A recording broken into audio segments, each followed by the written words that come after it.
Buenas noches, amigas, amigos. Estamos nuevamente en un programa más de su programa En Contextos, transmitido a través del diario Ultimátum. Pues hay muchos temas, hay muchas cosas que platicar con ustedes. Déjenme decirles más allá, más o menos, porque no tienen los datos exactos, pero estamos atravesando el umbral de los 50,000 muertos en México. Una pandemia terrible, la pandemia del siglo, que está afectando de maneras insospechadas. Ya ahora el daño ya no solamente es económico, ahora estamos entrando en valores tan importantes como el tema de la educación. Seguramente vamos a tratar esos temas más adelante. Pues a todos los que han perdido un ser querido les enviamos un abrazo fraternal, y los que tienen en este momento un ser que está pasando por la triste situación de estar enfermo, un abrazo de esperanza. A todos los médicos, enfermeras y todo el personal que está al frente de batalla, nuestro más sincero reconocimiento. Y bueno, pues esta noche está con nosotros María Enriqueta Morelo. ¿Cómo estás? Muy buenas noches. Buenas noches, gusto de estar con ustedes. Muy bien, ¿qué tal? Ricardo del Muro, ¿cómo estás? Muy buenas noches. Muy buenas noches, gusto con ustedes igualmente. Gilberto Zavala, ¿cómo estás, maestro? Muy buenas noches.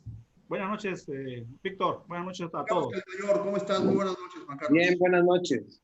Muy bien, pues hay temas, hay varios temas. Fíjense que el tema del día que dominó el día, sobre todo en la cuestión de análisis y que despierta y puede ser el inicio, digamos, el destape de una cloaca, son las declaraciones que hizo el secretario de Medio Ambiente el día de ayer, el secretario Semarnat, cuando hablaba, entre otras cosas, yo voy a puntualizar tres cosas. Dice, contradicciones severas en la 4T.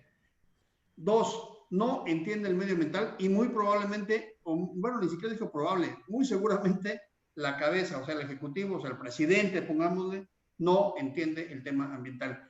Y tres, domina en el gabinete la sensación de negocio por romo y no la pretensión de la sustentabilidad.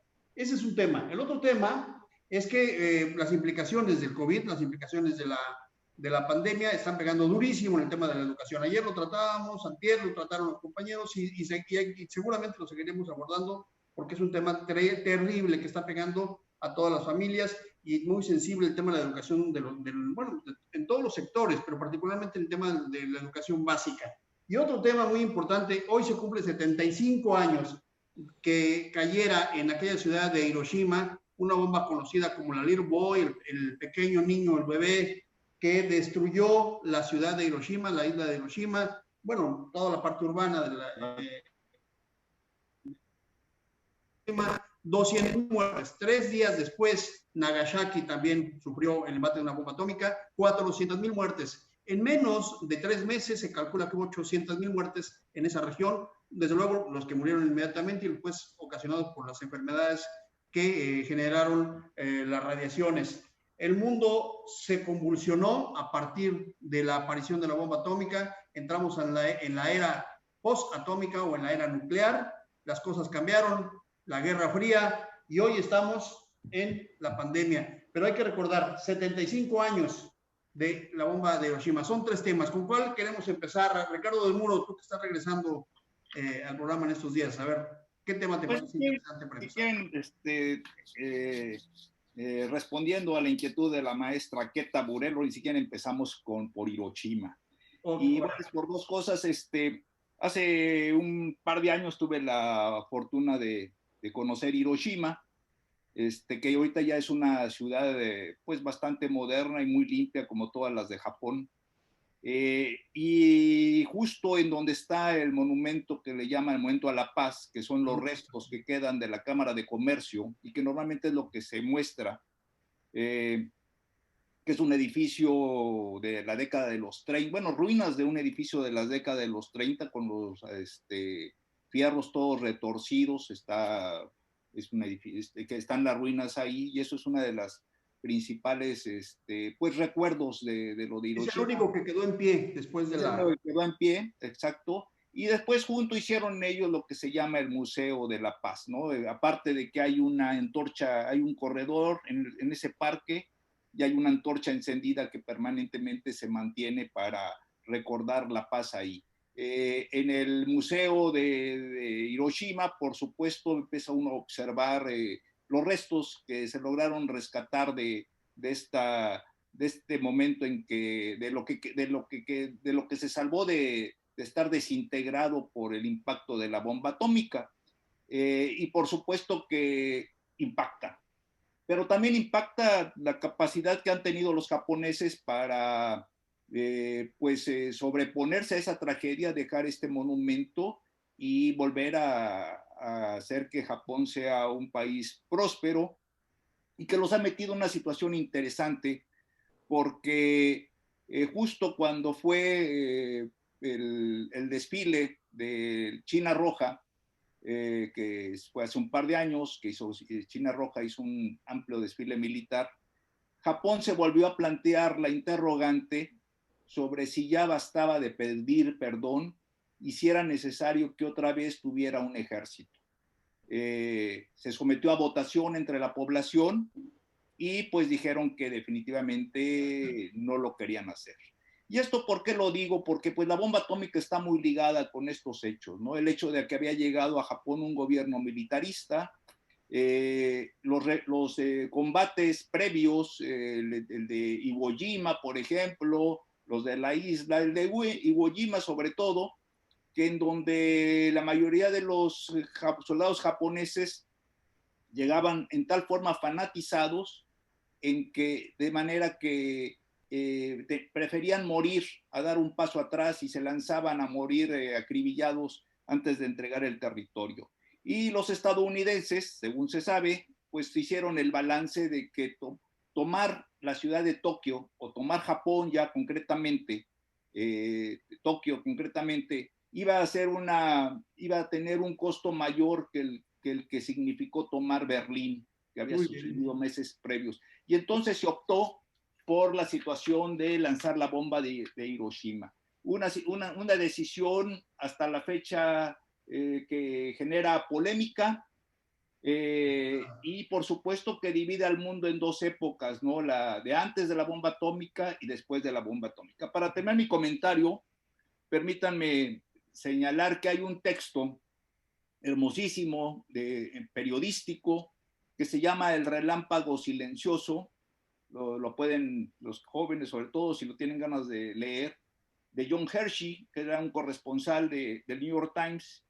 Y es un texto que es, dentro de la crónica periodística, es un modelo, porque lo que hizo fue visitar Hiroshima prácticamente al año, un poquito menos del año de que había ocurrido la tragedia. Entonces lo que hizo fue recrear los momentos de esa mañana, esa mañana de las 8:15 de la mañana del 6 de agosto de 1945.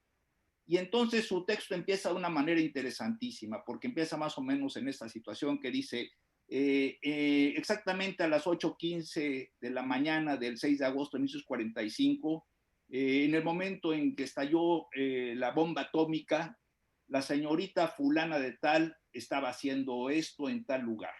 Y después se va, a esa misma hora un clérigo estaba haciendo tal cosa en tal lugar. Vida cotidiana que se interrumpió. La vida cotidiana, cómo quedaron. Muy bien. Pues bueno, por supuesto que hasta la fecha están los dos temas, la bomba atómica que nos lanza ya a lo que es la era atómica, que todavía no terminamos de una forma de energía que todavía no terminamos de controlar, como lo demostró la explosión de Chernobyl, y que bueno, es un recordatorio de la barbarie humana, ¿verdad? Definitivamente. Muy bien, maestro del Muro. María Queta, tú querías que tocáramos mucho este tema, o sea, ¿qué opinas? ¿Cuál es tu opinión respecto a la bomba de Hiroshima? Sí, para mí es un recordatorio, bueno, fue una decisión militar, fue una salida estratégica para Estados Unidos, ¿no? Pero como seres humanos, lo vemos desde otro punto de vista. Ellos lo veían desde un punto de vista militar, pero sin embargo, los daños que causó, 200,000 muertos, que tal vez ahora nos parecen pocos en cuanto a las dimensiones de otras tragedias, y 400,000 muertos posteriormente por razones de la radiación, ¿no? el uso de armas tan letales como la bomba atómica o tan crueles como la de Napalm en Vietnam y otras amenazas latentes, ¿verdad?, que han estado presentes en los últimos años de las guerras bacteriológicas y otro tipo de situaciones que siempre están ahí como amenazas, nos hacen reflexionar sobre cómo se pierde el humanismo, ¿verdad?, en esta relación del poder, por conseguir el poder, por controlar el mundo, por controlar diversas situaciones, cómo se pierde el sentido humano, ¿no? Muy bien, ¿qué tal? Y esto fue un ejemplo, ¿no? Muy bien. Juan Carlos, ¿tú qué opinas sobre este tema de los 75 años de Hiroshima y el inicio de la era nuclear? Bueno, la Hiroshima y Nagasaki son como la parte culminante de la Segunda Guerra Mundial en términos de que la raza humana descubrió un potencial destructivo del que no se tenía conocimiento. Habían habido pruebas nucleares, pero la prueba principal la hicieron en vivo, la hicieron en Hiroshima y Nagasaki, con consecuencias devastadoras. Y a partir de ahí surgió lo que conocimos durante toda esta etapa como la Guerra Fría, que ha pasado por diversas etapas, donde las grandes superpotencias, particularmente Rusia y Estados Unidos, se repartieron el resto de Europa, dividieron a Corea del Sur con Corea del Norte, dividieron a Alemania Oriental con la Alemania Federal, en una especie de reparto del botín europeo. Y lo que dejó en Japón una tragedia de esta magnitud y que es para mí muy admirable es la capacidad de un pueblo, ahora que estamos inmersos en una pandemia, la capacidad de un pueblo de reconstruirse, de una cultura milenaria capaz no solo de sobrevivir a la tragedia, aprender a vivir con ella, porque todavía hay secuelas de eso, sino convertirse en la segunda o tercera potencia económica del mundo. Y esto nos habla, me decía alguna vez algún amigo, en broma, por supuesto, a México le debería caer una bomba atómica a ver si así reaccionamos y nos volvemos una potencia de una vez por todas. Claro que es una broma de muy mal gusto, pero ejemplifica cómo no tenemos que llegar a ser tan trágicos, no tenemos que demostrar esa capacidad letal de la humanidad para comprender que tenemos que construir un mundo mejor. Y entonces, pues a partir de observar eso, pues ahí tenemos almacenados en Rusia y en Estados Unidos arsenales nucleares. Hoy la paz del mundo depende de esa amenaza latente que significa Corea del Norte queriendo construir proyectiles con capacidad. Crisis de los 13 días con Cuba que pusieron al mundo en tensión. Lo cierto es que hay un botón que puede apachurrar en Estados Unidos o pueden apachurrar en Rusia y puede de un día para otro provocar una debacle de consecuencias equiparables al meteorito que desapareció parte de la vida en el planeta y cambió la faz de la Tierra por muchos años. Entonces, pues es un momento de reflexionar acerca de la violencia, por un lado, y un momento de reflexionar acerca de qué tipo de futuro queremos construir como sociedad. Muy bien, pues las reflexiones más profundas de la humanidad en la época moderna justamente surgen a partir de la era nuclear. Hay muchos temas que se derivan de ahí, por ejemplo, la carrera espacial, la carrera aeroespacial, el desarrollo de misiles, y hay muchos conflictos. Ya mencionaba Juan Carlos el tema de los misiles rusos apostados a 66 kilómetros de Key West de la Florida, es decir, a 66 kilómetros de territorio norteamericano, pero también el derribo, por ejemplo, del U-2, del avión U-2 que derribó Rusia, que era un avión espía de Estados Unidos y lo derribó con un misil nuclear. Luego el desarrollo, por supuesto, de la era nuclear, que tiene también cosas positivas. Hay muchas cosas, pero todo eso se deriva justamente de Nagasaki, del Little Boy que se dejó caer en Hiroshima el 6 de agosto, hace 75 años. Gilberto Zavala, ¿cómo ves? ¿Qué opinión te merece este tema? Creo que sobre Hiroshima y Nagasaki han hecho ustedes un contexto, han contextualizado la circunstancia de origen y lo que ha significado para la vida actual y creo que para el futuro. Ciertamente somos países, somos personas, somos ciudadanos que hemos vivido desde entonces, me parece, en una tensión habitual, en una tensión que ya es común, a veces se siente más, a veces se siente menos. Hoy tenemos otros conflictos que tienen que ver con la pandemia y que tienen que ver con la vacuna y que tienen que ver con el poder económico. En fin, hay una circunstancia difícil y complicada en el mundo.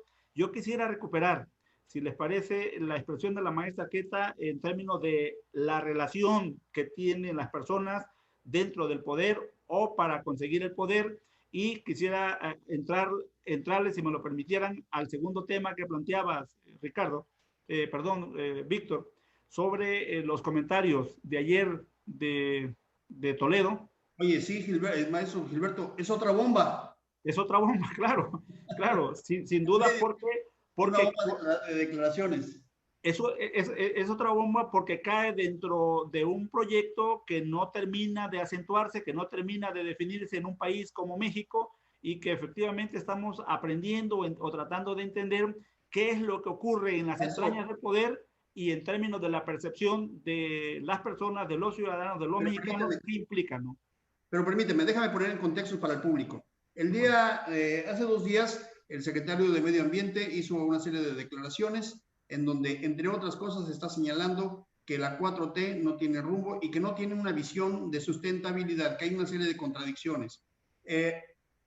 Después de eso hubo muchos comentarios, pero particularmente el comentario que rescatamos es el del presidente de la República, donde dice, no se le ha pedido la renuncia, cada quien puede opinar y sí hay rumbo de la 4T. Ese es el contexto general. Perdón, maestro Gilberto Zavala, pero es para que la gente, digamos, tengamos el mismo contexto. Ahora sí, ¿qué opinas sobre este tema?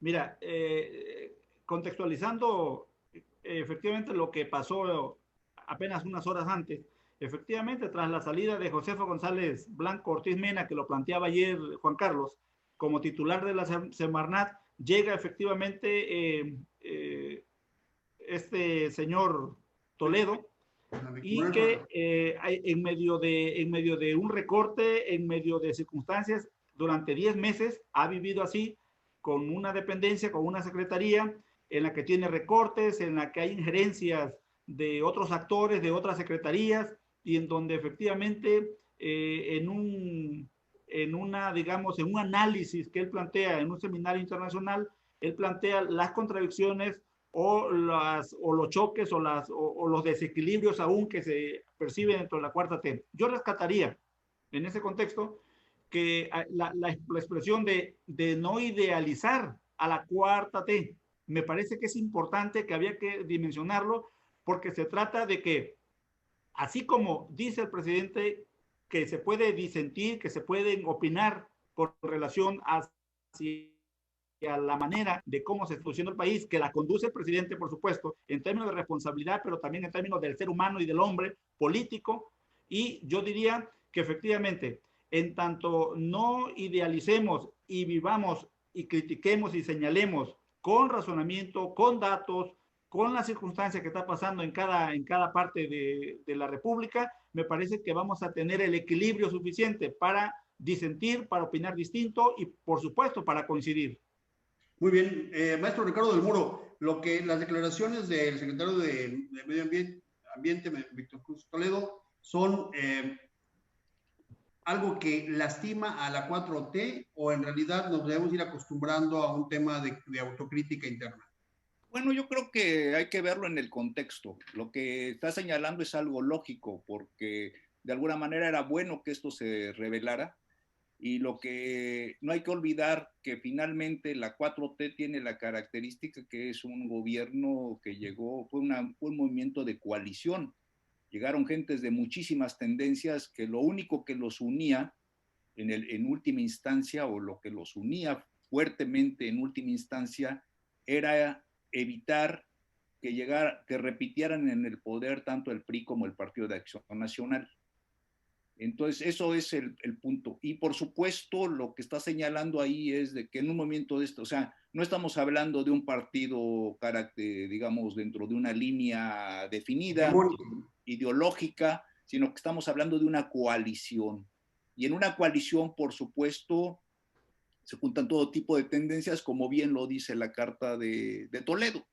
En este sentido, creo que no es el primero ni el último en donde se enfrentan este tipo de posiciones, El presidente, cuando la defensa que hizo, pues fue bastante interesante. A algunos no les gusta mucho la historia, pero es cierta. En el gabinete de Juárez dijo había liberales radicales y liberales moderados, todos unidos por el ideal liberal, pero bueno, no podemos medir con la misma vara a Gómez Faría y a Comonfort. Los dos son liberales, pero son diferentes tipos de liberales y me imagino que hay contradicciones. O sea, esto creo que era, qué bueno que se evidenció para intentar entender las características de este gobierno que está llegando coyunturalmente, ojo, o sea, es un gobierno que viene a una ruptura y es un gobierno que es una coalición de grupos que se juntan contra un enemigo común, que en todo caso es el PRI y el PAN. Y ahora, por otro lado, el fenómeno que expone el doctor Toledo es muy entendible. El caso concreto, por ejemplo, recientemente yo me enteré que se informó incluso que aquí en Chiapas había un gran proyecto para establecer fábricas de celulosa. Y por supuesto el señor gobernador lo aplaudió y todo, y en un estado como el nuestro, que siempre estamos nosotros criticando que no tenemos industria, pues esto era importante porque finalmente sería establecer una fábrica de celulosa, pues lógico, a partir de los bosques que se están sembrando ahorita dentro del Sembrando Vida. Hasta ahí todo está perfecto. El momento entra en cuanto empezamos a rascar el asunto de cómo la industrialización, en este caso de los bosques, pues genera contaminación. Y en Finlandia las fábricas de celulosa las sacaron precisamente por contaminantes. Y aquí en un momento determinado pues se queda el país ante la disyuntiva. Puedo tener un ambiente limpio y pulcro o necesito industria, y ante una realidad que nos guste o no nos guste, es la verdad. O sea, en muchas ocasiones los países no entran a invertir, los países industrializados no entran a invertir porque las leyes ambientales son demasiado rigurosas. Muy bien. Entonces, yo creo que es el dilema que finalmente plantea Toledo. Maestra María Enriqueta Borelo, ¿en realidad es un gobierno de coalición o es alguien que está criticando directamente el autoritarismo? Bueno, yo creo que no es un gobierno de coalición en el sentido de que es curioso. Muchos de los secretarios fueron elegidos porque al azar, pudiéramos decir, no realmente porque tuvieran una cercanía a los propósitos ideológicos de Morena. Tal vez hay algunos que sí son puros, que sí han crecido dentro del movimiento, pero por ejemplo, ¿qué une Alfonso Romo con la secretaria, por ejemplo, del trabajo, ¿no? ¿Cuáles son las coincidencias de un empresario de Monterrey que en otro contexto el presidente lo hubiera calificado de fifí, con un grupo de secretarios que tienen otra posición, otra visión? O de legisladores, ¿no? Por ejemplo, o de legisladores también, ¿no? Pero por otro lado, podríamos decir, qué bueno que existe un empresario así dentro de este gobierno, porque es como el enlace con otros empresarios. Tiene sus desventuras, ¿verdad? Y sus cuestiones afortunadas, ¿no? Entonces llega Toledo, que es un académico, que él está a favor de la planeación participativa, del tomar en cuenta a la ciudadanía, de tomar en cuenta a los pueblos, y en 2018, antes de que tomara posesión, él escribió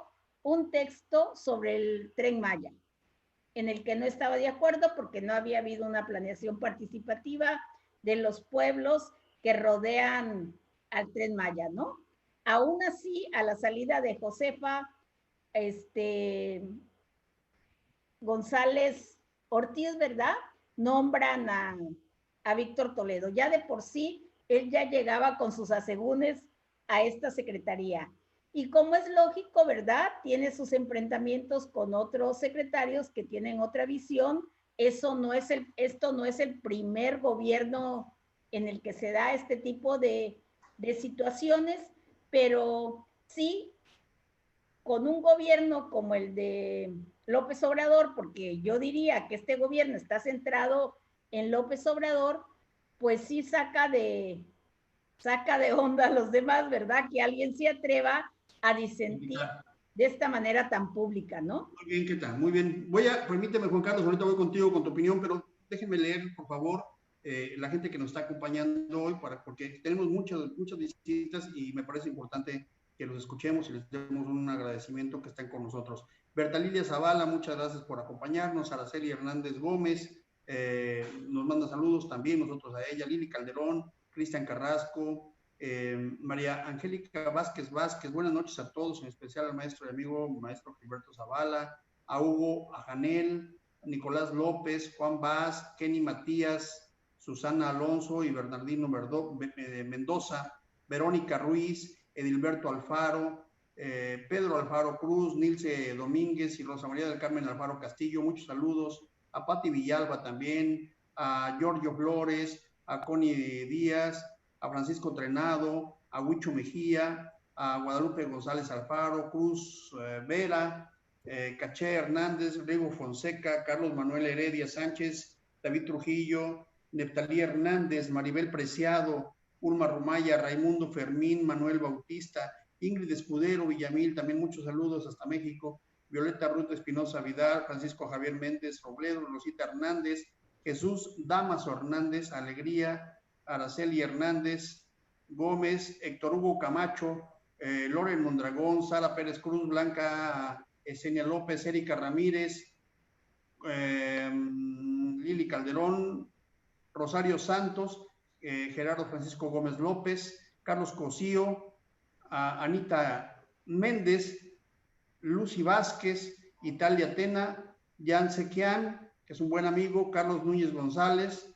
Jan Sequian dice, la composición de la 4T es diversa, sus postulados son de Morena, los demás partidos saben su oposición y la apuestan a un umbral de mantener su registro. Pues a todos ustedes que nos están siguiendo, muchísimas gracias por su participación y por estar con nosotros. Juan Carlos Calemayor, ¿cómo ves esto? ¿Es una confrontación? ¿Es una apertura a la crítica? ¿Es, como dice Ricardo del Muro, un gobierno de coalición? ¿O en realidad es un autoritarismo que no entiende sobre el tema del medio ambiente y tiene una crítica desde la perspectiva de un académico que tiene compromisos también? Hay algunos, déjenme decirles este punto. En el mundo académico, particularmente el mundo académico del medio ambiente, yo tengo ahí relación con un grupo muy importante, dicen, por ejemplo, ellos dicen que no renuncie Toledo, sino que renuncie Romo, porque es el que ha generado tantos daños y con varios secretarios, no con uno. Bueno, Juan Carlos, ¿qué opinión te merece esta situación? No, pues mira, a veces se pone tan bueno el programa que en vez de participar me dan ganas de más escucharlos a ustedes, pero bueno, yo tengo también otros datos. Yo lo que veo es un gobierno, yo lo he llamado en mis textos a veces un masacote más que un movimiento, y tiene que ver con esta, cuando hablan de cuarta transformación, yo les pregunto a los que tanto se ufanan de tenerla o de promoverla o querer que se logre, si la transformación incluye a los partidos de oposición que cayeron en crisis y pérdida de credibilidad. Si queremos un régimen de pluralidad donde el PAN, el PRI y esos partidos moralmente derrotados tengan una oportunidad de recomponerse o crear nuevos partidos con otra visión, o lo que quieren es crear un régimen monolítico de un Estado absolutista y autoritario que gire en torno a la figura de un liderazgo populista, como es el caso de López Obrador. Yo lo que veo es una descomposición, porque no es la primera. Hace una semana y media estaba renunciando el secretario de la SCT, renunció Germán Martínez, renunció el secretario de Hacienda, o sea, no es, yo creo que no había habido un precedente, ustedes recuérdenme uno, donde tantos funcionarios de primer nivel en un gabinete hayan renunciado. ¿Y por qué? Porque no hay comunicación adentro del gabinete. A mí me parece que esta filtración, este comentario de don Víctor Toledo es válido siempre y cuando no hubieran, obviamente él no puede autorizar lo que se dijo porque es una grabación hecha sin su consentimiento y hecha pública sin su consentimiento. Y es válido, yo he sido parte de gabinetes, que haya discusión interna, eso es normal. Lo grave es cuando viene una corriente que desafortunadamente siento que tiene secuestrado por ratos al presidente, por muy buen rato, radical, que representan ideólogos de una izquierda, como tú mismo, Víctor, lo has señalado, recalcitrante, que no era lo que tú esperabas, por ejemplo, de esta cuarta transformación, y que están llevando al presidente al precipicio político, por su radicalización, por la subvisión de un régimen que forma parte del pasado, de una izquierda anquilosada. Y entonces lo que estamos viendo es una confrontación de estas visiones, pero también un tema de responsabilidades. Víctor Toledo entra para hacer algo que Josefa no quiso hacer, aunque no lo quiso decir, aprobarle vía fast track los 3 permisos ambientales a Santa Lucía, a Dos Bocas y al tramo que va a pasar por la reserva de Calakmul. No hay una manifestación de impacto ambiental bien hecha. Hubo amparo en el caso de Santa Lucía y se destrabó el tema con una maniobra legal declarando Santa Lucía como aeropuerto militar, como posición estratégica, porque el amparo sí le dio la razón a Mexicanos Unidos contra la Corrupción de Claudio X González, porque la mía no cumplía los requisitos. ¿Qué es lo que le está pasando a Víctor Toledo ahora? Le está pasando que va a tener que seguir firmando documentos en los que él no está de acuerdo, pero incluso puede estar violando una normatividad y entonces va a haber orillado tarde que temprano a ser congruente con su trayectoria de vida y no estropearla por cobrar un sueldo mensual a cambio de aceptar cosas con las que él batalló. El gobierno no tiene una agenda ambiental, están usando combustóleo, la Secretaría de Energía, sin importar el medio ambiente. Juan Carlos, se nos acaba el tiempo, vamos a continuar con ese tema porque el tema ambiental y el tema energético... Perdón, maestro Gilberto. No, pero se está acabando el tiempo. Da para un programa. Pues buenas noches a todos. Buenas noches, Ricardo de Muro. Buenas noches, María Enriqueta Morelo. Buenas noches, Juan Carlos. Buenas noches, Gilberto Chavala. Y buenas noches a todos ustedes que nos siguieron en esta transmisión. El tema ambiental con el tema energético da para un programa, hay que hacerlo específicamente porque en el fondo también hay un asunto de sustancia. Y el tema educativo, Víctor, también el tema educativo creo que ahí está.